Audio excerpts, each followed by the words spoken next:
Hola, ¿cómo están? Muy bienvenidos a este primer capítulo del podcast de Desafío Levantemos Chile, en donde estamos conmemorando nuestros 15 años de existencia. Vamos a estar conversando con mucha gente que ha tenido una incidencia importante en la política, en la economía y en los temas sociales de este país. Y hoy nos acompaña Alfredo Moreno, quien ha sido académico, empresario y 3 veces ministro, y nos va a dar un enfoque de lo que ha sido su contribución a la sociedad civil y la importancia de esta. Muchas gracias, Alfredo, por estar aquí. Muy bienvenido. Hola, bueno, y muchas gracias por esta oportunidad. Yo admiro mucho lo que Desafío ha hecho y hace. Así que estar acá y tener esta posibilidad de conversar contigo, Nicolás, y de felicitarlos por estos 15 años. Muchísimas gracias. Lo primero, ingeniero civil industrial de la Católica. También entiendo que estudiaste comercial ahí. Sí. Luego te fuiste a Chicago, hiciste un MBA, volviste y fuiste académico, empresario. Sí, porque la universidad me dio la beca para poder estudiar allá, así que volví a pagar la beca y estuve de profesor muchos años. Cuando estabas en Chicago, cuando saliste de Chicago, ¿qué estaba en tu mente? ¿Qué pretendías hacer una vez fuera de la universidad? Bueno, lo que pasa es que uno tiene que situarse en lo que era Chile en aquella época, ¿no? Claro. Cuando nosotros nos fuimos a estudiar, año 1980, Chile era un cohete. Todo parecía posible, todo iba para arriba, todo, bueno. Y cuando volvimos el año 82, no quedaba nada. El cohete se había caído. Poco tiempo después se devaluó, se acabaron los 39 pesos por dólar. Meses después intervinieron todos los grandes grupos económicos, como que si hoy día Mate, Luxi, Angelini, todos fueran intervenidos, el Banco de Chile, el Santander, todo en el suelo. Eso fue lo que pasó el año 83 en Chile. Y mi generación, o el grupo en que a mí me tocaba, que debíamos estudiar, como digo, nos fuimos en ese boom, volvimos en eso, y tuvimos la suerte de estar en la universidad cuando todos los demás, que eran un poco mayores que nosotros, tenían grandes problemas. Pero nosotros teníamos esa visión de que las cosas se podían cambiar, de lo que habíamos visto en los años anteriores al año 82, que el país podía progresar si hacíamos las cosas, más todo lo que habíamos estudiado. Así que yo diría que después fuimos también una parte importante de lo que fue seguir construyendo eso y lo que Chile progresó en las décadas siguientes. Pero tú entraste a la academia directamente, porque Sí, uno como hubiese profesor. pensado de que iba a entrar a emprender, a algún puesto directivo. Es que teníamos la obligación. Yo no tenía plata para ir a estudiar afuera, así que me pagó la universidad y el pago era ser profesor. Y ahí estuve. Ahora, con el tiempo, empecé a ser profesor y hacía otras cosas. Pasé a ser presidente de algunas empresas que se daban esas condiciones increíbles, gente que ni siquiera había... ¿Cuántos años? ¿Tenías 20 y tantos años? Sí, no había trabajado nunca. Pero como estaban intervenidas muchas empresas, los bancos buscaban personas y no habían tantas personas que no tuvieran problemas. Porque es Estaban difícil, yo endeudados en entiendo dólares, que es ¿no? difícil imaginárselo hoy día, pero digo, todas las empresas tenían problemas y por lo tanto todos los que eran mayores que nosotros y eran ejecutivos de las empresas, todos tenían problemas en la empresa y personalmente, porque todo el mundo se había endeudado en dólares. Claro. Y no podía pagar. Así que fue un periodo muy extraño donde la gente joven, o sea, los que estaban justo después de esa generación, tuvimos oportunidades muy particulares. En el caso mío, estas empresas intervenidas que tenían los bancos empezaron a buscar gente que pudiera dirigirla. Me pidieron que fuera presidente de la Radio Minería, que era la principal empresa de comunicaciones radiales, de Ercilla, que tenía Ercilla, Bea, Deporte Total, un montón era la principal empresa de revistas.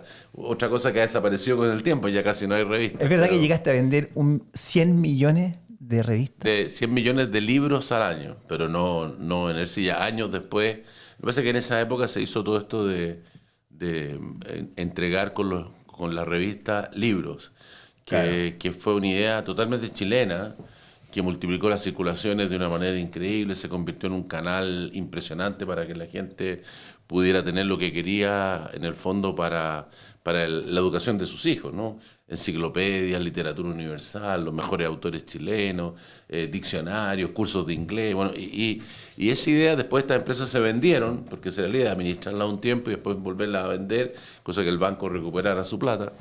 Bueno, yo decidí que era una tan buena idea que debía funcionar en otras partes, agarré un maletín y me fui primero a Argentina y allá Costó mucho que alguien nos creyera, pero bueno, lo logramos. Fue igual de extraordinario. De ahí nos fuimos a Perú, Brasil, Venezuela, Colombia, México, el mercado latinoamericano, en fin. Ahí empezó tu beta un poco más emprendedora, si se Claro, quiere. entonces esa empresa fue muy exitosa. Y bueno, como todo cumple un ciclo, posteriormente apareció muchos años después Google. Y bueno, y ahora ¿quién quiere comprar una enciclopedia? Nadie. Así que ya no teníamos tanto sentido. Y hablando de cosas que aparecen después, porque hoy día tenemos todas las aplicaciones de Uber, Uber Eats, Corner Shop, etcétera. Tú estuviste muy metido en Telemercados Europa. ¿Cómo fue que nació esa empresa? ¿Cómo se te ocurre? ¿Cómo Bueno, esa participaste? es una empresa que yo no inicié, sino que la inició la familia Navarro, los mismos dueños de Sonda. Andrés, ¿no? Sí, la manejaba Mario, que era el hermano mayor. Tenían unos socios chicos, que eran amigos de ellos de la playa, habían partido con esta idea. Estamos hablando de los años 80, principios de los 80. No existía Amazon, no existía ninguna de las cosas. Esto es totalmente novedoso. Disruptivo total. Total. Y era por teléfono. No había internet. Y el presidente de la comisión de estas empresas intervenía, que eran las ex empresas del Grupo Cruzat, era uno de esos socios chicos y un día me llama y me dice, mira, tuvimos una dificultad con la familia Navarro, en fin, cruzamos sobre y quedamos nosotros dueños, no tenemos idea de manejar esto, tenemos esta empresa que yo jamás había escuchado de ella, y no sabemos cómo administrarla y tú has mostrado que puedes administrar muy bien, ¿por qué no administras esto? No tengo tiempo. Bueno, pues finalmente llegamos a un trato, me dieron un porcentaje de la empresa, contraté un gerente, empecé esto y tuve poquito tiempo porque uno de los socios después quedó desempleado y me dijo, oye, tú tienes tantas pegas, ¿por qué no me dejas? Yo, feliz, ni un problema. Así que por poco trabajo me había quedado con un porcentaje, pero de esta empresa que era una cosa en La Vega, chica, penor. Y al poco tiempo a él no le fue bien y decidieron vender y dije, yo les compro, a mí me encantaba la empresa. Yo creo que esto tiene futuro, el comercio electrónico va a ser una cosa muy grande. Y si bien esto era una cosa enana, lo compré y bueno, empezó a crecer y le fue muy bien y crecimos mucho. Luego lo pusimos, por supuesto, a través de internet y uno podía hacer sus pedidos sin necesidad de usar el teléfono, sino que directamente. Y fue cambiando.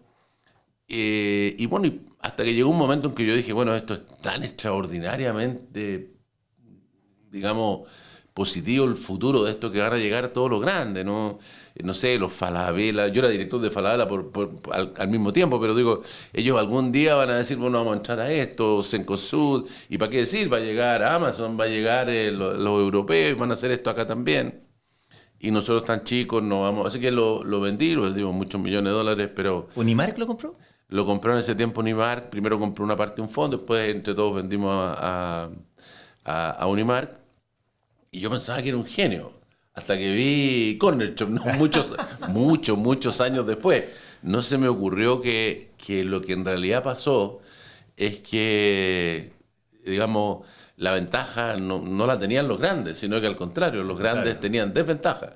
Están tan acostumbrados a hacer las cosas de una cierta manera que el costo de cambio es tremendo.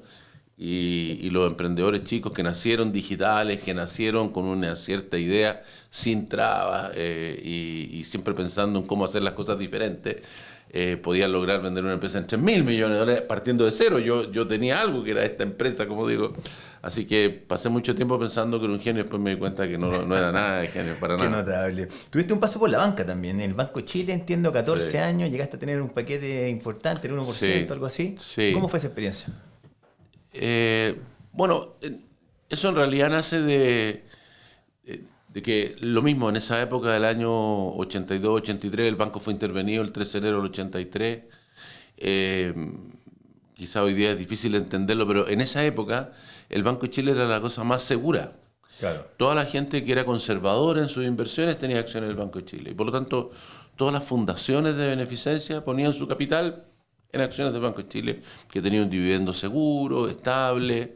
Y cuando el banco desapareció en el aire, de un día para otro, todas esas fundaciones quedaron sin nada. Y ahí el Patronato Nacional de la Infancia, que era una de esas fundaciones, y que la presidía don Vicente Larraín, papá de Felipe Larraín, el que fue ministro de Hacienda, tomó como que encabezó esta gran cantidad de fundaciones y de personas de edad que habían invertido todos sus ahorros para el futuro en acciones del Banco de Chile y decir, bueno, busquemos una fórmula para encontrar alguna solución. Yo había estudiado con Felipe, pero Felipe fue a estudiar a Harvard y se quedó un doctorado, así que se demoró más en terminar. Entonces me pidió que le ayudara a su papá y le ayudé a todas estas fundaciones durante mucho tiempo. Y cuando ayudamos a crear esto, el capitalismo popular, y bueno, finalmente cuando esto se privatizó nuevamente, se hizo este capitalismo popular y entraron miles de accionistas. Entonces ellos me pidieron que, oye, ¿por qué no eres director por cuenta nuestra? Ellos no tenían suficiente para eso, pero después miles de otras personas me ayudaron. Y entonces, bueno, siendo muy joven, pasé a director del banco. Me encantaba el banco. Estuve como 15 años y todo lo que ganaba compraba acciones del banco. Me gustaba mucho. Llegué a tener el 1% del banco, para mí era mucho. Increíble. Pero después mucha gente empezó a comprar, estos capitalistas pequeños que habían comprado el capitalismo popular, empezaron a vender sus acciones, grupos más grandes empezaron a comprar, y ahí la familia Solari, Reinaldo Solari y Juan Cunio Solari compraron un paquete grande, los Penta, Carlos Alberto y Carlos Eugenio Lavín compraron también, y un día ellos me dijeron, mira, si nos juntamos todos, podemos tomar el control del banco. Bueno, y así hicimos, tomamos el control del banco, administramos el banco y posteriormente, años después, se lo vendimos al Grupo Luxi. ¿En qué año fue eso? Vendimos al Grupo Luxi el año 2001. En 2001. ¿Tú siempre has estado en la empresa, me refiero, en puestos de director o también te ha tocado ser ejecutivo? Bueno, en casi todas estas empresas de las que hemos hablado, mi cargo era presidente, pero en realidad era presidente ejecutivo, tenía que estar, digamos, en todo, por las características de lo que tenían las empresas y la estructura de propiedad que tenían. ¿Y llegaste a estar en cuántas empresas a la vez? En muchas, demasiadas. Y digo demasiadas porque trabajábamos, porque además tenía que estar en la universidad. Yo tengo una anécdota. Tenía que estar en la universidad, después tenía que ir a la empresa 1, después a la 2, después a la 3. Las revistas trabajaban de noche. A mí me todo consta, el periodismo se hace mucho de noche. Me consta porque, después vamos a llegar a eso, pero cuando nos tocó trabajar en la Araucanía, y antes en el WhatsApp uno podía ver cuando está alguien en línea, yo, por motivos... En el mío todavía se puede ver. Sí, yo a veces a las 2 de la mañana, no sé, te invento, no estaba trabajando, iba al baño, lo que fuera, y veía que tenía que hacer el día siguiente y tú estabas en línea constantemente. Sí, así que...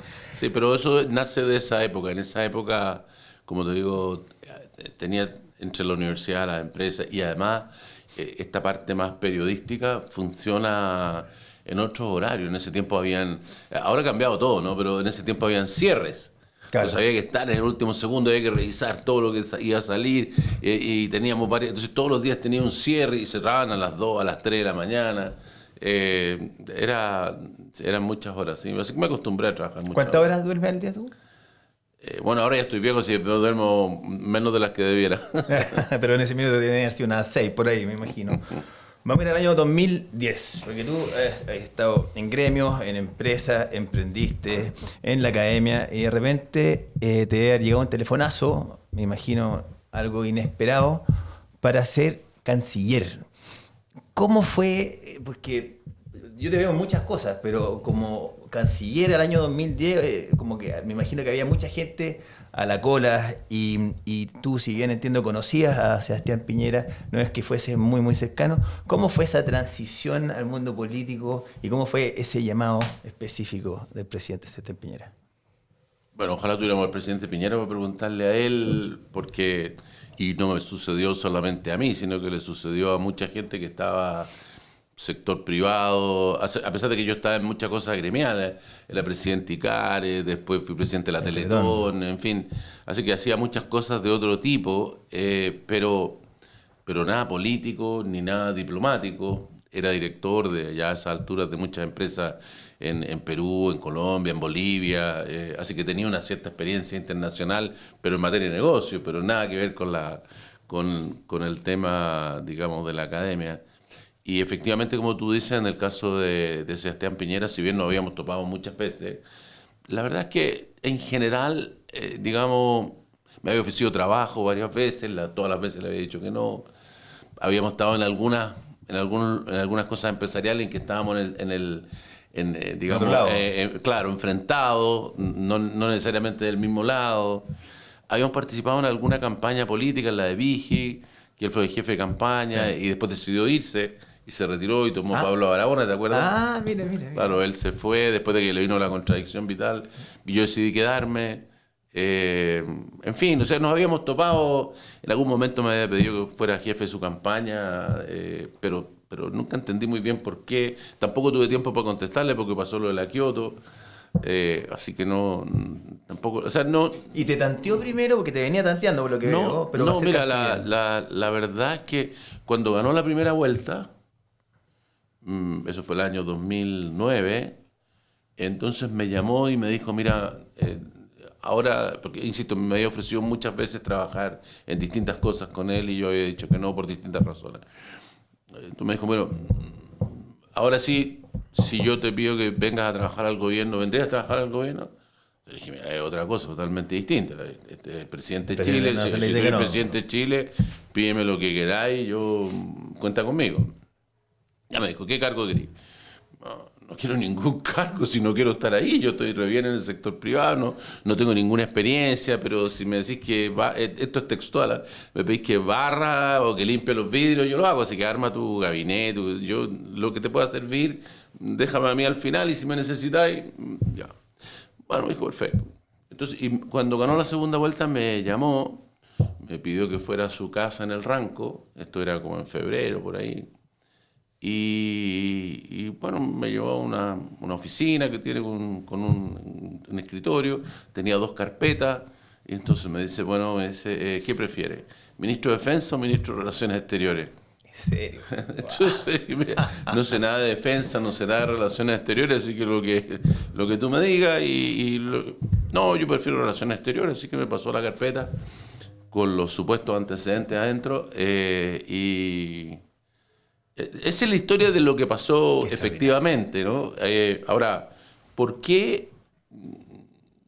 No sé, yo creo que había un aprecio mutuo, a pesar de que, como te digo, más bien con roles que nos habían tocado más bien antagónicos, pero siempre la mejor relación.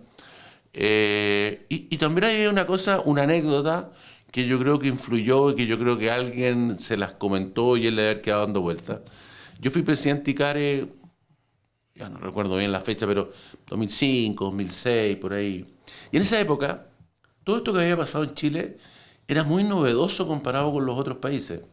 Y yo lo que veía en el campo empresarial que me tocaba a mí, era que eso podía obtener grandes réditos de llevarlo a otros países, Perú, Colombia. Hoy día todo esto parece obvio, pero en ese momento nadie lo hacía.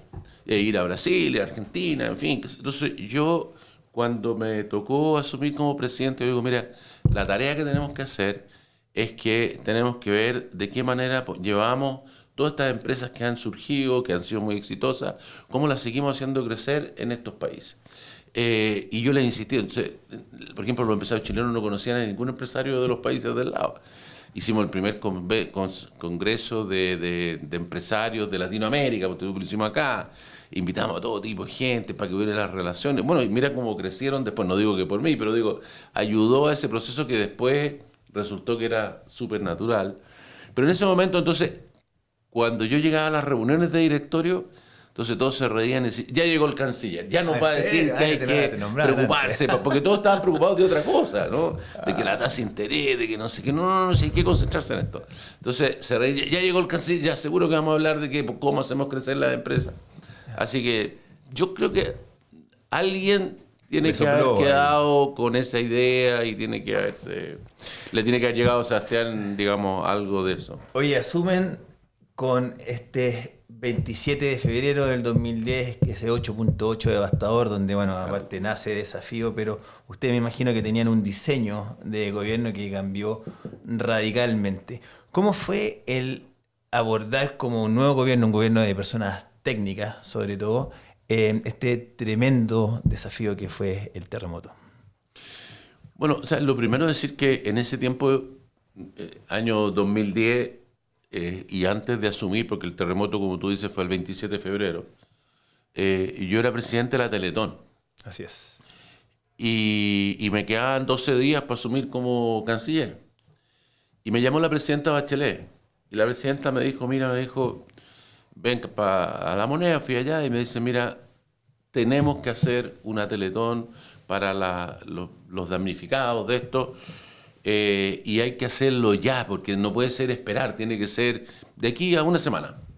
Digo, presidenta, hacer una Teletón toma un año, hay que traer los artistas, los teatros, preparar todo, el estadio, el no sé qué. Sí, me dijo, pero es que no, es imposible, no podemos esperar eso, porque la gente tiene que sentir hoy día que está ayudando por un lado y otro que los están ayudando. Mira, yo dije, ¿qué más? Hagamos esta cuestión. No es una locura, es imposible, pero hagámosla. Bueno, lo hicimos. Hicimos una locura en una semana. Hicimos una Teletón increíble. Recolectamos más de $100 millones en una semana. Una locura. Todos los artistas quisieron venir, el país destruido por todos lados, pero todos los canales. Trajimos a Ban Ki-moon, el secretario general de Naciones Unidas. Mira, hicimos una de las locuras más increíbles en una semana. Así que mi tiempo estaba pero consumido por eso. Y después hubo que decidir, bueno, yo ya me iba a retirar porque tenía que renunciar para irme al otro y había que decidir qué hacer con esto, que discutimos mucho ahí con Mario Kreuzberg, con los directores de la Teletón, qué hacer, con el gobierno, que además era un gobierno que se terminaba, pero entonces había que preguntarle al nuevo gobierno. Y entonces surgió de que lo más importante era que las escuelas, teníamos 300 y algo escuelas que estaban en el suelo, destruidas. ¿Te acuerdas que el presidente le dijo a Joaquín Lavín que tenía que tener a los alumnos estudiando, ponle tú que el 1 de abril o el 1 de mayo, ya no me acuerdo, pero era una cosa imposible. 360 escuelas en el suelo. Bueno, y se le encargó a Lázaro Calderón. Así es. Que es todo esto que estoy contando es una muestra más de cómo las empresas, no solamente con recursos, sino que con talento, con capacidad de organización, pueden resolver problemas. Y entonces Lázaro se hizo cargo y empezó a pensar cómo hacer esto. Y finalmente, el 1 de abril, mayo, ya no recuerdo cuándo, estaban todas las escuelas funcionando, pero las escuelas las trajimos hechas de Estados Unidos, en barco, eran unos containers, mientras tanto se hacían, digamos, los pavimentos, se hacían las conexiones de agua, de electricidad, cuando llegaban los estudios se ponían las grúas y funcionan hasta el día de hoy esas escuelas y permitieron que los niños pues, siguieran estudiando como si no hubiera pasado el terremoto. Y fue parte de esta colaboración público-privada y eso es lo que me ocupó los primeros días. Y después, en materia de relaciones exteriores, afortunadamente las relaciones exteriores son algo que hay mucha gente de carrera, ¿no? Sí. O sea, es una cosa, es como, en cierto sentido, como los militares. La gente va subiendo de graduación, tienen sus evaluaciones, hay gente que ha aprendido, que tiene una vida dedicada a esto. Así que hay un pool de talento ahí del cual, digamos, yo busqué quiénes eran los con los que podía trabajar mejor. Tuve 2 subsecretarios realmente extraordinarios, Fernando Smith y Alfonso Silva, un buen jefe de gabinete, todas personas de carrera que además... Eso es una cosa que los políticos hacen mal, ¿no? La política generalmente lo que hace es que busca y empieza a buscar cargos para poner al que perdió la campaña de diputado, al que era el que ayudó en no sé qué, y entonces le pagamos con que sea embajador en no sé dónde. Y eso no solamente es que lo hacen mal, que pueden hacerlo bien o mal, pero además de eso destruye esta carrera. Entonces, ¿para qué estudiar eso si después como que una persona fuera militar y cuando vaya a llegar a general... Resulta que te dicen, no, pero es que tenemos un señor que nunca ha sido militar, le vamos a poner a él de general. No. ¿Quién querría entonces dedicar toda la vida a ir de a poco escalando, digamos, el ranking o los distintos cargos? Entonces, ahí se formó un muy buen equipo. Y además una cosa que también, yo creo 2 cosas. Uno, mi manera yo he trabajado en muchas cosas distintas, como estábamos hablando, dirigido línea aérea, radio, revistas, supermercados, empresas de retail, distribuidoras de autos, de todo. Y obviamente no sé de nada de ninguna de esas cosas, pero sí sé aprender, trabajar con el equipo, lograr que otros, digamos, puedan ir sacando las cosas adelante. Así que eso me ayudó mucho en esto también. Pero lo otro es que también en esa época El país era otra cosa. Chile era un país, mira, ser canciller de Chile entre 2010 y 2014 es la mejor pega que podéis tener. Donde yo llegaba y la gente me decía, pero ¿cómo lo hicieron? ¿Cómo lograron lo que hicieron? ¿Cómo llegaron donde están? Y esto te digo en distintos ámbitos, ¿no? No solamente en el progreso económico, la reducción de la pobreza. Voy a decir, por ejemplo, en el campo donde está Desafío. No existe otro país, que yo conozca al menos, de nuestro continente, que tenga organizaciones sociales creadas desde la base, desde personas que quisieron hacer algo, como Desafío, o como un Techo para Chile, que hoy día se llama Techo, y están todos los países y la gente cree que es propio de él, o como la Teletón, que a mí me había tocado, digamos, estar de presidente aquí, pero también de dirigir la Teletón Internacional, y de ahí hay 14 países que tienen Teletón igual que acá, y ellos creen que eso nació ahí, y en realidad es todo chileno, digamos, en su origen, en su... Coaniquempi, lo que ha hecho el doctor Rojas, que hoy día está en toda América. No hay otro país que tenga, digamos, una América solidaria. ¿Tú crees que, mira, interesante reflexión, porque a veces uno es un poco crítico de la sociedad civil aquí en Chile? ¿Tú crees que Chile tiene una sociedad civil fuerte? O sea, yo creo que Chile tiene una sociedad civil muy fuerte, sobre todo si uno la compara, digamos, con lo que tenemos en los países del lado. Yo, por ejemplo, hoy día participo muy activamente en el 3xI, por ejemplo. Sí. El 3xI es una cosa que no existe en ningún otro país. Acá vienen las personas de Colombia, de Perú, de México recién.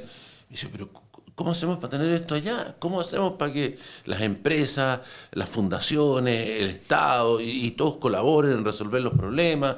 Que personas que piensan tan diferentes o son de posiciones políticas tan distintas o de ubicaciones en la sociedad tan distintas puedan colaborar, conversar. ¿Cómo lograron hacer esto? Bueno, yo creo que ahí hay algo, no sabría decir de dónde sale, a lo mejor sale de que nos pasaron tantos terremotos, nos pasaron tantas desgracias, que sabemos que la solidaridad tiene un papel y un rol muy fundamental. No sé de qué viene, pero lo que sí es cierto es que hemos logrado en esa materia muchísimo. Y claro, por supuesto, cuando uno lo mira internamente y uno mira lo que se ha hecho, uno dice, oye, pero podemos hacer mucho más. O sea, las dos cosas son ciertas. Sí. Pero si me comparo con otros países de nuestro continente, para no ir a Estados Unidos, donde, digamos, tienen otro nivel, digamos, sí, claro, de aporte, varias veces lo que se hace aquí. Pero, digamos, si comparamos con países más cercanos de un nivel de ingreso como nosotros, lo que hace la sociedad civil es muy grande. Mira, qué notable. Vamos a volver sobre eso, pero te quiero preguntar, ya se instalaron como gobierno, tú eres canciller, y en agosto, entiendo que un día después de tu cumpleaños, que el 4, esto fue el 5, pasa lo de los mineros. El accidente. ¿Cuál fue tu rol ahí como canciller? Porque esto fue una operación realmente increíble y me imagino que tiene que haber sido una vorágine en conectar distintas compañías, gobiernos, empresas, organizaciones. ¿Cómo recuerdas ese momento? Sí, antes una anécdota, porque creo que también cuando pasó el accidente nosotros estábamos en Ecuador. Teníamos una visita, estaba a Ecuador, y al día siguiente estábamos en Colombia, porque asumía el presidente Santos, seguía el presidente Uribe, asumía el presidente Santos. Bueno, y esa noche recibimos esto, la mina San José, no la conocía nadie, una mina completamente desconocida, que había un accidente, eso fue en la noche. Estaba Goldman con nosotros, y yo le decía, bueno, no, vuelve. Y bueno, y no habían pasaje, y conseguí una avioneta, y voló de vuelta. Y con el presidente nosotros seguimos la gira, el día siguiente seguimos a Colombia, bueno, donde a las 12 del día siguiente el presidente tenía que estar... en Colombia el cambio de mando se hace en una plaza, como que aquí fuera la Plaza de la Constitución, pero en una tarima, lleno de gente. El presidente anterior no está, o sea, no es como aquí que te entregan la banda, sino que el presidente asume solo, es como el concepto de que el pueblo te nombró, no tiene que venir un señor a entregarte la cosa. Bueno, así es la costumbre ahí. Y habían puesto una tarima gigante y arriba habían los 10, 12 asientos, que eran los 10, 12 presidentes que habían aceptado la invitación y estaban ahí, entre ellos el presidente Piñera. Bueno, 9 de la mañana nos juntamos a tomar desayuno con el presidente Piñera y entonces me dice Alfredo, me devuelvo a Chile. Me devuelvo a Chile, ¿por qué se devuelve a Chile? Presidente, estemos a las 12, No, es lo de la mina, voy a la mina. Pero, presidente, esperemos a las 12. Usted está ahí y estos son... hay que tener presente lo importante que eran los colombianos para nosotros. Era el único gobierno de derecha que había en todo el continente. Sí. Todos los demás eran de izquierda. O sea, era nuestro aliado, el único que teníamos. Y nos íbamos a ir justo cuando entraba además el nuevo presidente, con quien además nos habíamos juntado en la noche al llegar, habíamos tenido una comida y habíamos estado hasta tarde conversando lo que podíamos hacer. Bueno, el presidente no puede hacerle eso. Y son 3 horas, 2 horas. Quedémonos y termina esto y tomamos el avión y... no, me devuelvo al tiro. Pero, no, me dijo, esto hay que estar ahí. Bueno, le aviso a los colombianos, entonces me dice, mira, ya no podemos cambiar nada. Me dije, ¿qué vamos a hacer? No, ya está lleno de gente, no podemos bajar una silla. Me dijo, bueno, tenéis que reemplazarlo tú. Así que en el cambio de mando estuvieron solo presidente y yo. Para empezar. Y ahí dice, ¿quién será ese guatón que está ahí? Dirán la gente. ¿Dónde está Piñera? Te iba a preguntar cómo era. Pero eso es una cosa. Pero lo segundo es que llamé, por supuesto, a la gente que estaba en la mina, todos los técnicos que estaban ahí, con la familia, y entonces le digo, mire, el presidente está tomando el avión y partió para allá. Y va a aterrizar en Copiapó y va a partir de la mina. No, pero por favor, que no venga por ningún motivo, si aquí no hay nada que hacer. ¿Cómo se te ocurre que va a venir el presidente? ¿Qué le va a decir? Las familias están desesperadas, desaparecieron, no tenemos idea, no tenemos los planos de esta cuestión. Es una mina desconocida. ¿Cómo hacemos? No tenemos maquinaria. O sea, esto es por ningún motivo. No le digo, mira, no sé. Oye, bueno, organizaron una cosa para ir todos a darle cuenta al aeropuerto. De manera tal de que el presidente bajara en el avión, que ya no lo podían detener, le daban cuenta en el aeropuerto y que siguiera a Santiago. Y armaron todo y que, oye, no tenemos vehículo para ir para allá, no sé, cualquier cosa, pero... Bueno, obviamente llegó allá y como era, dijo, a mí me da lo mismo lo que me está diciendo, yo quiero ir al tiro. Y ahí fue cuando llegó allá y dijo, vamos a hacer lo que sea necesario y los vamos a sacar. 0 información, o sea, solo humanidad, nada más. Oye, esta cosa, no sé por qué pensó que esto era algo, digamos, que había que irse de esa manera, porque lo normal es que los gobiernos toman un poco de distancia, porque se analiza, cómo hacer, qué podemos hacer, qué es la consecuencia. No, nada, aquí fue... Bueno, así que desde ese día se comprometió, y como digo, desde yo que traté que se fuera un poco más tarde, los que estaban en la mina que le decían no vaya para allá por ningún motivo, o sea que fue absolutamente personal lo que ahí pasó. Así que eso es la anécdota. En la parte que tiene que ver con relaciones exteriores, como el presidente se había comprometido, bueno, hubo que hacer lo que fuera. Y entonces lo que hicimos una cosa bien interesante, mira. Hicimos lo siguiente, dijimos, mire, vamos a hacer un nexo. Tenemos la gente que está en la mina, ahí está Zugarrete, están todos los técnicos, y ustedes díganos, por un lado, cualquier cosa que necesiten, lo que sea.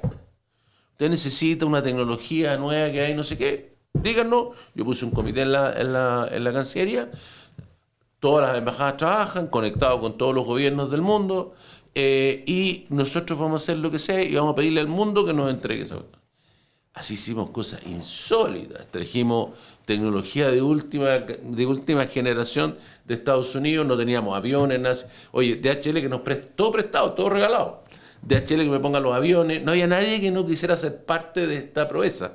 Traíamos la cuestión, después los camiones para allá y la entregamos. ¿Qué más necesitáis? Bueno, o sea, todo era así. Voy a decir, por ejemplo, oye, necesitamos saber, ya sabemos que están ahí, ¿cómo alimentamos a esta gente?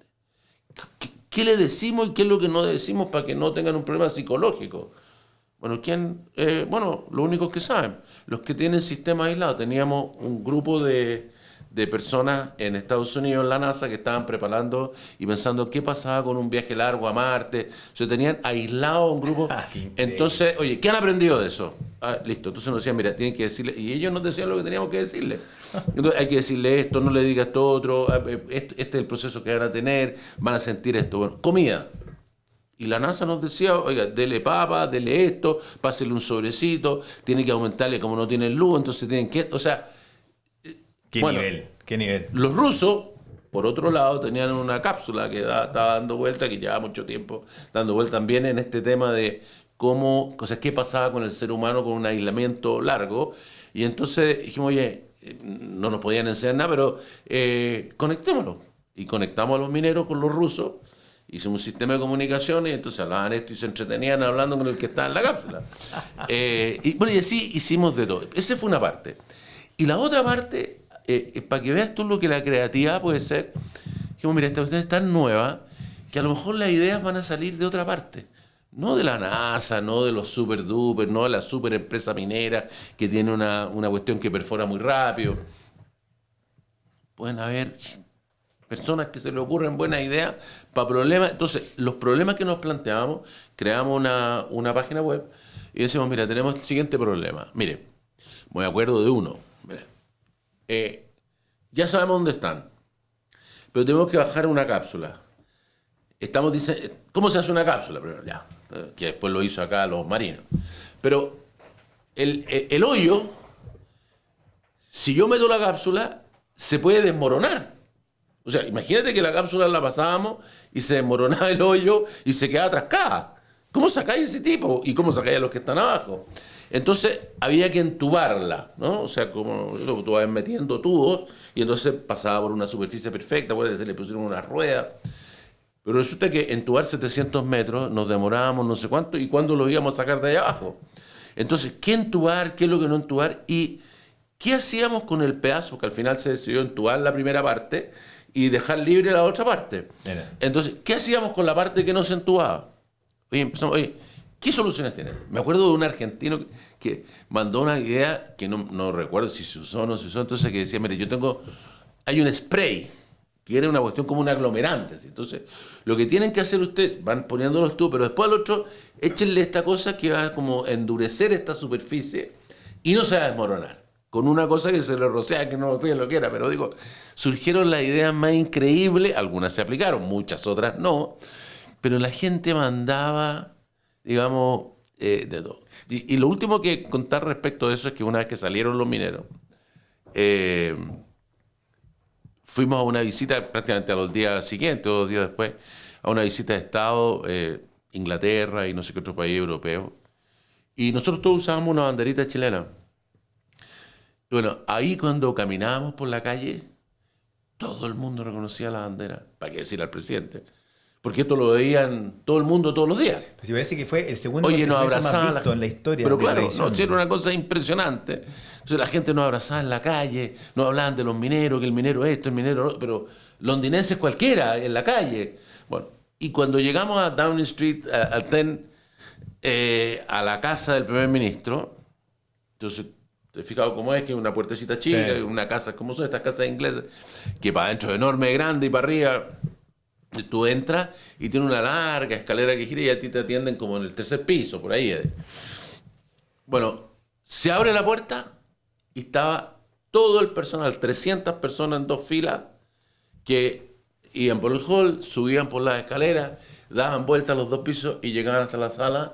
Y desde que entramos hasta que llegamos a la oficina del primer ministro donde nos recibió, todos aplaudían. Ah, no, pero rockstar, total. No, una cosa increíble.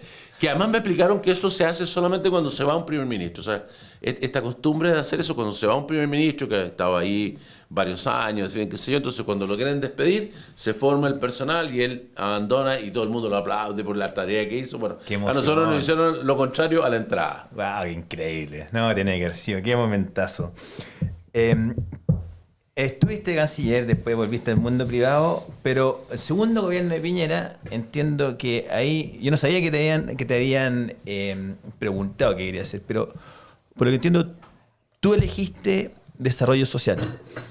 Me interesa saber el por qué, en primer lugar, y en segundo lugar, después quiero meterme luego en la pega que hiciste ahí, en las distintas áreas, ya sea Araucanía, Sename, en fin, pero ¿por qué elegiste desarrollo social y cómo se fue? Mira, es que esto también tiene que ver con el presidente, porque lo que pasó en realidad es que él me llamó y me dijo, mira, me gustaría que volvieras al gobierno, este segundo gobierno de ministro de Obras Públicas. Yo era presidente de los empresarios, yo era presidente de la CPC. Entonces le dije, mire, presidente, yo ya cumplí, tuve 4 años, llevo unos pocos meses de presidente de la CPC, no, tengo un compromiso por 2 años, no me puedo ir. Bueno, me dijo, él creyó que era porque no me nombraba canciller. Me dijo, ya sé, a ti te gusta ser canciller. Ya, vente de canciller. No, presidente, si no es un problema el cargo, no es que me moleste ser presidente de canciller o ministro de Obras Públicas, sino que ya cumplí, como te digo, tengo este compromiso. Hay tanta gente buena que puede hacer esta pega y bueno, quedamos nada. Pero, como era el presidente que no era muy... Entonces, Andrés Chadwick, no sé si a propósito o por casualidad nos encontramos, entonces nos pusimos a hablar del nuevo gobierno que iba a asumir. Y yo en la CPC también yo tenía la idea de que en el fondo las empresas tenían que salir del momento en que estaban, esto mucho antes del estallido social, pero yo veía una fractura enorme, no tanto en lo que pasó el año 2019, sino que, por ejemplo, los grandes empresarios estaban totalmente aparte de los pequeños. La SECH y todo eso, lo único que hacía decía que las culpables de todos esos problemas eran las empresas grandes, que no le pagaban a tiempo. Las fundaciones decían que los empresarios no aportaban nada, que eran unos guatones que no hacían nada por la cosa. O sea, había una fractura enorme entre lo que yo veía que eran más o menos lo mismo, porque eran todos emprendedores, toda gente de empresa, incluyendo las de empresa social, claro, que tienen que conseguir los fondos, manejar recursos, hacerlo bien, conseguir los objetivos. Y una tarea muy difícil que una fundación funcione bien. Bueno, entonces yo partí buscando eso, lo logramos, juntamos todo eso, creamos el 3xI, que todavía hoy día, digamos, una organización mucho más grande, pero... y entonces, cuando Andrés me preguntó sobre esto, yo le dije, mire, yo creo que el gobierno tiene que tener un sello social. O sea, no puede ser que digamos, la gente tenga en la cabeza que la izquierda es la que se preocupa de los pobres y de los que tienen más desventaja y los que no han tenido tantos beneficios de la sociedad o tienen más dificultades. Y a la derecha está con los ricos, y además que no es así. O sea, mira lo que se ha hecho con ideas correctas y cómo ha progresado. Entonces, ¿por qué no poner esto al revés? Bueno, y tuvimos una larga conversación sobre esto. Día siguiente en la mañana tenía a Piñera en el teléfono. Me dijo, oye, me dice, tú dijiste que... Oye, me dice, tenéis razón, pues eso es lo que hay que hacer. Ya, qué bueno, presidente, hágalo. No, pues sí, hazlo tú. Vente de esa primer ministro de Desarrollo Social, que era una cosa rarísima, de presidente de los empresarios a ministro de Desarrollo Social. Además cambiamos el comité político, ahora vamos a integrar a Desarrollo Social. Vaya a tener la oficina al lado, porque el Desarrollo Social queda ahí mismo en La Moneda, a pocos metros de la oficina del presidente. Y aquí hacemos eso. Caguemos. O sea, tuve que... por hablador. Bueno, así que me fui a eso. Eso no incluía el tema indígena, pero después el presidente lo agregó. ¿Es verdad un tema que originalmente no estaba ahí. ¿Es verdad que se le ocurrió en Temuco cuando estaban ustedes? A él se le ocurrió. A él se le ocurrió. ¿Y no te había avisado nada? Nada. ¿Cómo fue eso? Nada, yo fui para allá porque obviamente íbamos a cooperar con los que iban a estar a cargo. Él quería que el tema de la Araucanía fuera muy prioritario, terminar con el conflicto. Fuimos a un teatro lleno de gente de la Araucanía, de todos los sectores, donde dio cuenta de lo que iba a hacer, de cómo iba a ser el plan, qué es lo que era el plan de Araucanía. Y bueno, y de esto se hace cargo. Yo estaba sentado al lado de él, mientras él hablaba, porque era una tarima, estaba yo y otras personas, pero yo me tocó al lado. Pero yo iba de arroz graneado, digamos, de acompañantes de los que iban a estar a cargo. Y ahí se detuvo. Yo veía los nombres ahí, que no aparecía yo ni por las tapas. Callado. Alfredo Moreno. Yo no lo podía creer. Afuera le dije, presidente, pero si no decía eso el papel, nunca me ha hablado. No, pero lo pensé mejor, hacerte cargo tú. ¿Cómo era? Bueno, así que, me tuve que hacer cargo de eso.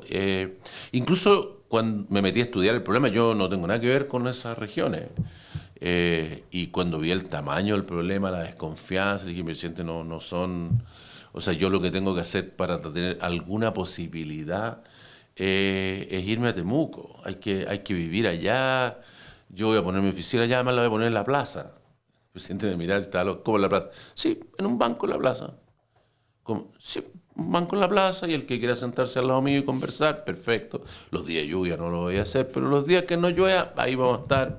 Casi surrealista. Entonces me decía, pero te volviste loco, ¿no? Va a ver usted que... Entonces, me dijo, bueno, al final no lo pudimos hacer así, pero en minutos libres que tenía me iba para allá, porque la desconfianza en esa zona es tan grande por todos los dolores que hay. Y la desconfianza incluye la desconfianza con el gobierno, con el Estado, con las personas que están a cargo. La gente desconfía de todo, con razón, porque además muchas veces no lo han cumplido. Los dolores son horrorosos.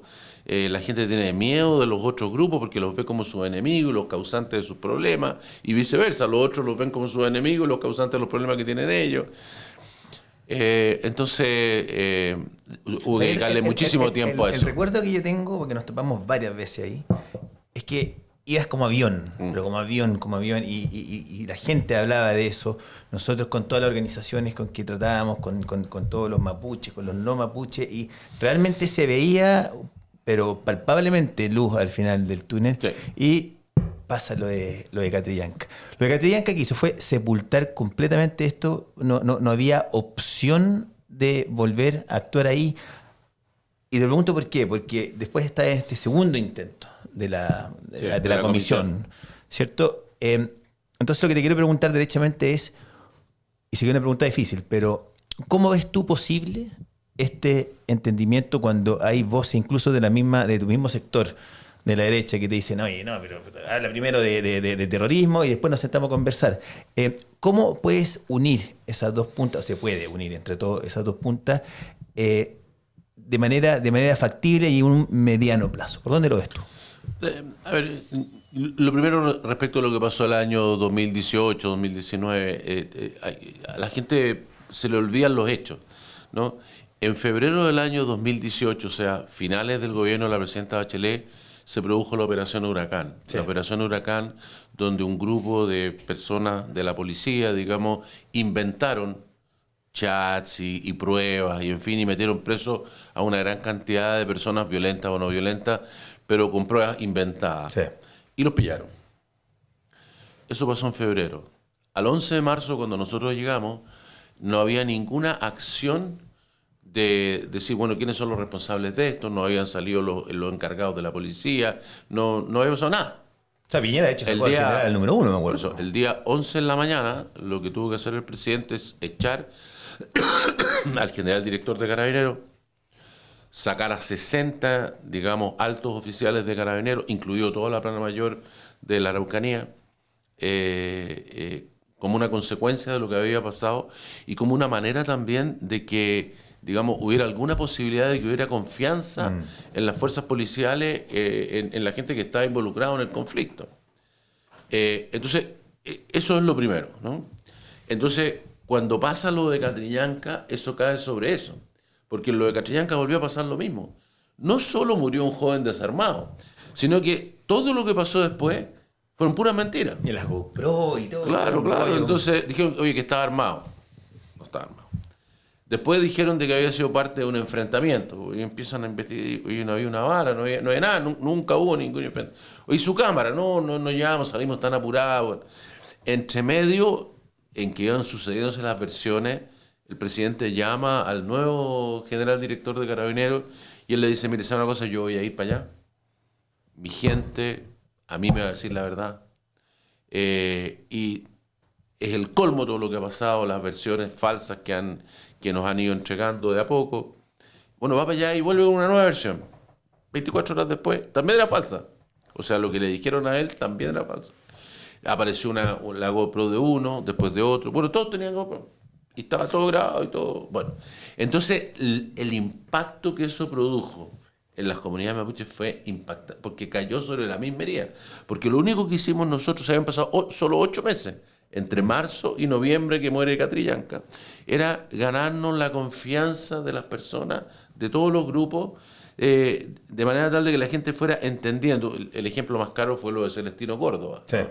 en que no lo dejaban salir porque cómo iba a sacar un asesino, pero hablando con la familia Luxinger, dijeron, oye, nosotros, si él tiene derecho a salir, que salga, siempre que vuelva, obviamente, y hablando con los muchos diciendo, oye, pero me decían, mira, nosotros no tenemos nada que ver con ese señor Córdoba, pero no aceptamos que nos pasen por arriba nuestras costumbres, de nuestras creencias. Entonces, bueno, y todo eso se fue resolviendo.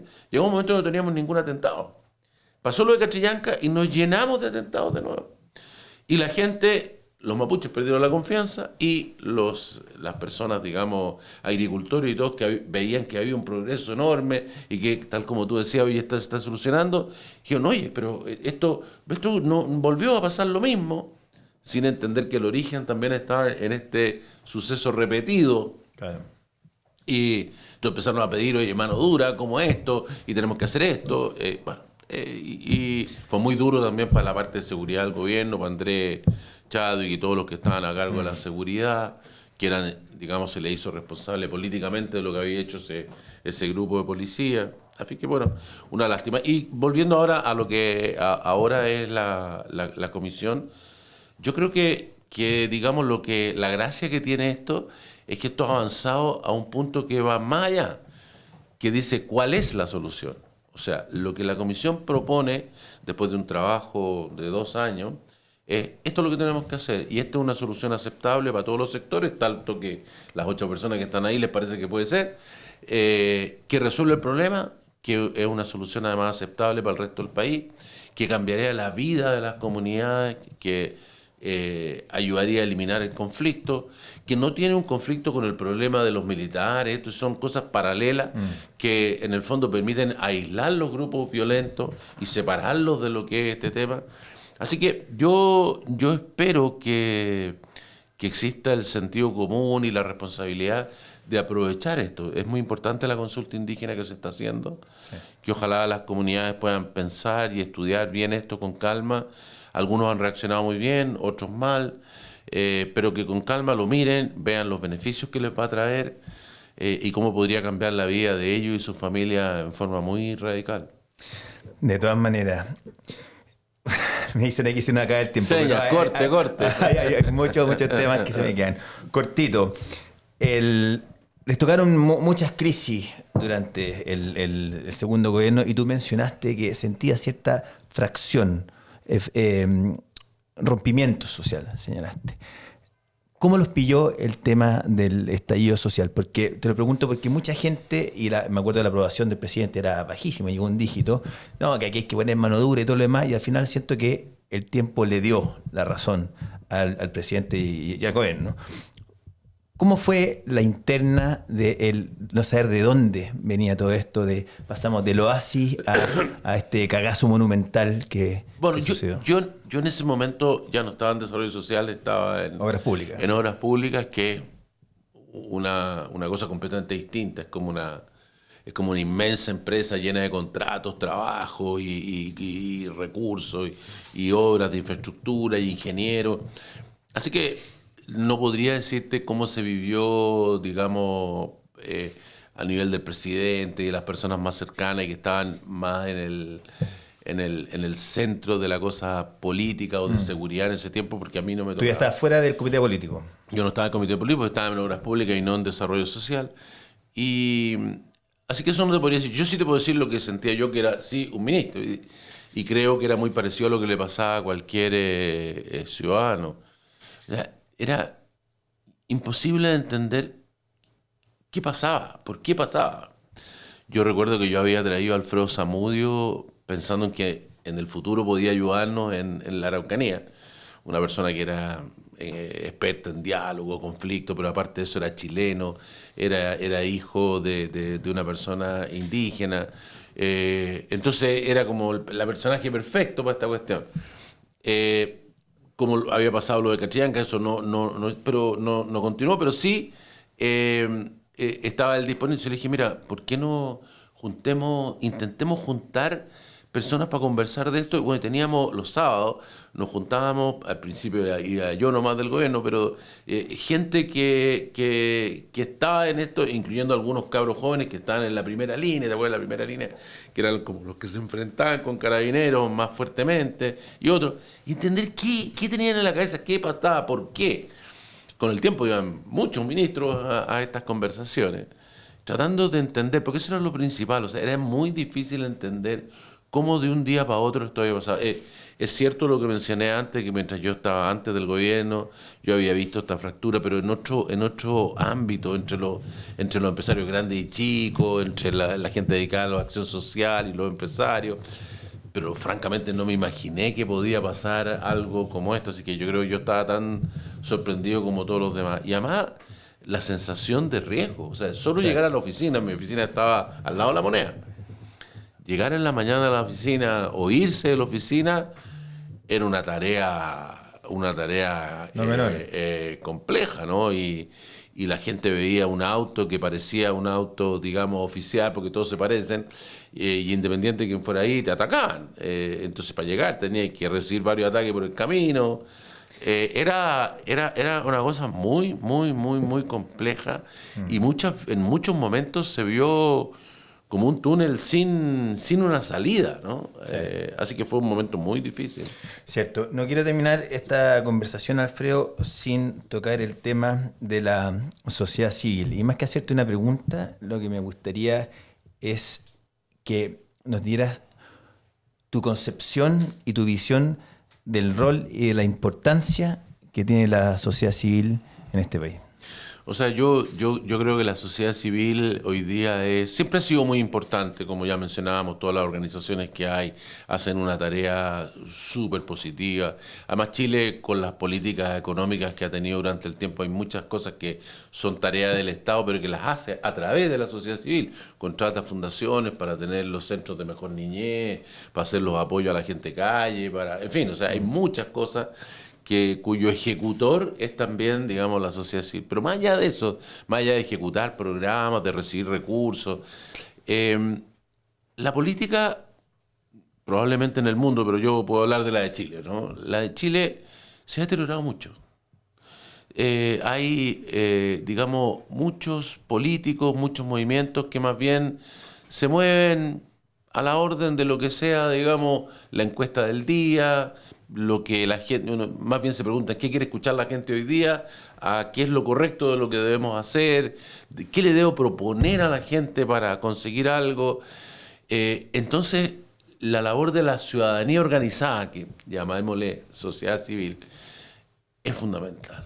Hay que sacar adelante buenas ideas, no solamente buenas acciones, como hace, por ejemplo, Desafío frente a un desastre natural, sino que también buenas ideas de, oiga, ¿por qué no ponemos en el centro del pensamiento, por ejemplo, cómo estamos regulando hoy día las ciudades?